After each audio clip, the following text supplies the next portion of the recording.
ನಾಯಕರಿಗೂ ಸಹ ನಾನು ದಾವಣಗೆರೆ ಜಿಲ್ಲೆ ಪ್ರತಿ ತಾಲೂಕಿಗೆ ಬರ್ತೇನೆ. ಯಾರು ಮಾಜಿ ಶಾಸಕರಿದ್ದಾರೆ ಅವರೆಲ್ಲ ಮುಂದೆ ಚುನಾವಣೆಯಲ್ಲಿ ಗೆದ್ದು ಕರ್ನಾಟಕದಲ್ಲಿ ಬಿಜೆಪಿ ಸರ್ಕಾರವನ್ನು ತರೋದಕ್ಕೆ ನಾವೆಲ್ಲ ಪ್ರಯತ್ನ ಮಾಡೋಣ ಅಂತ ಮಾತು ಹೇಳಿದ್ದೇನೆ.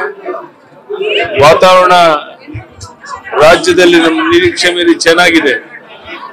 ನಾವೆಲ್ಲ ರಾಜ್ಯದಲ್ಲಿ ಪ್ರವಾಸ ಮಾಡಿ ಪಕ್ಷವನ್ನು ಬಲಪಡಿಸಿ ಅಧಿಕಾರಕ್ಕೆ ತರೋದಕ್ಕೆ ಏನ್ ಬೇಕೋ ಎಲ್ಲ ಪ್ರಾಮಾಣಿಕ ಪ್ರಯತ್ನವನ್ನು ಮಾಡ್ತೇವೆ ಅನ್ನೋ ಭರವಸೆಯನ್ನ ಕೊಡ್ತೇನೆ. ಅದಕ್ಕಾಗಿ ರಾಜ್ಯದ ಜನ ನಮ್ಮ ಜೊತೆ ಗಟ್ಟಿಯಾಗಿ ನಿಲ್ಬೇಕು.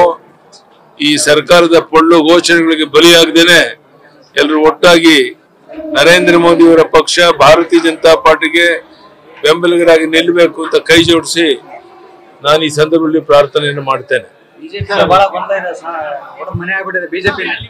ಬಿಜೆಪಿನಲ್ಲಿ ಕೆಲವರು ಒಡಕೊಂಡು ಮಾಡಿರುವಂತದ್ದು ನಿಜ, ನೀವು ಹೇಳಿದಂತೇನೆ.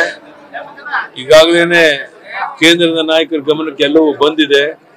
ಇನ್ನು ಕೆಲವೇ ದಿವಸದಲ್ಲಿ ಸರಿ ಹೋಗಿ ಎಲ್ಲರೂ ಒಟ್ಟಾಗಿ ಪಕ್ಷವನ್ನು ಕಟ್ಟೋ ಕಡೆ ಒಟ್ಟಾಗಿ ಹೋಗೋ ಪ್ರಯತ್ನ ಮಾಡ್ತೇವೆ. ಯಾರ್ಯಾರು ಬೇರೆ ಬೇರೆ ಭಿನ್ನಾಭಿಪ್ರಾಯ ಇಟ್ಕೊಂಡು ಈ ರೀತಿ ಒಂದು ಕೆಲಸಗಳನ್ನು ಮಾಡ್ತಾ ಇದ್ದಾರೆ ಅವ್ರು ವಿನಂತಿ ಮಾಡ್ತೇನೆ, ಪಕ್ಷದ ಹಿತದೃಷ್ಟಿಯಿಂದ ಬನ್ನಿ, ಚರ್ಚೆ ಮಾಡೋಣ. ಏನಾದ್ರು ಕೊರತೆಗಳಿದ್ರೆ ಸರಿಪಡಿಸ್ಕೊಂಡು ನಾವೆಲ್ಲ ಒಟ್ಟಾಗಿ ಪಕ್ಷವನ್ನು ಬಲಪಡಿಸೋ ಕಡೆ ಗಮನವನ್ನು ಕೊಡೋಣ ಅಂತ ಹೇಳಿ ಎಲ್ಲರೂ ನಾನು ಈ ಸಂದರ್ಭದಲ್ಲಿ ವಿನಂತಿಯನ್ನು ಮಾಡ್ತೇನೆ. ಬ್ರಿಟಿಷರನ್ನೇ ಓಡಿಸಿದ್ದಾರೆ, ಇನ್ನು ಬಿಜೆಪಿ ಯಾವ ಲೆಕ್ಕ ಅಂತ ಹೇಳಿ ಸುಭಾಷ್ ತಂಗಡಿಗರು ಹೇಳಿದ್ದಾರೆ. ಬೇರೆಯವ್ರ ಬಗ್ಗೆ ಯಾರು ಹೇಳೋದ್ರ ಬಗ್ಗೆ ತಲೆ ಕೆಡಿಸ್ಕೊಳ್ಳೋದು. ಬಿಜೆಪಿ ಜೆಡಿಎಸ್ ಬರುವಂತದ್ದು ಹುಡುಗರು ಒಂದಾಗಿ ಮುಂದೆ ಹೋಗ್ತೇವೆ. ಒಟ್ಟಾಗಿ ಮತ್ತೊಮ್ಮೆ ಕರ್ನಾಟಕದಲ್ಲಿ ಬಿಜೆಪಿ ಜೆಡಿಎಸ್ ಸಮ್ಮಿಶ್ರ ಸರ್ಕಾರವನ್ನು ತರೋದಕ್ಕೆ ನಾವೆಲ್ಲ ಪ್ರಾಮಾಣಿಕ ಪ್ರಯತ್ನ ಮಾಡ್ತೇವೆ ಅನ್ನೋ ಮಾತನ್ನು ಈ ಸಂದರ್ಭದಲ್ಲಿ ಹೇಳ್ತೇನೆ.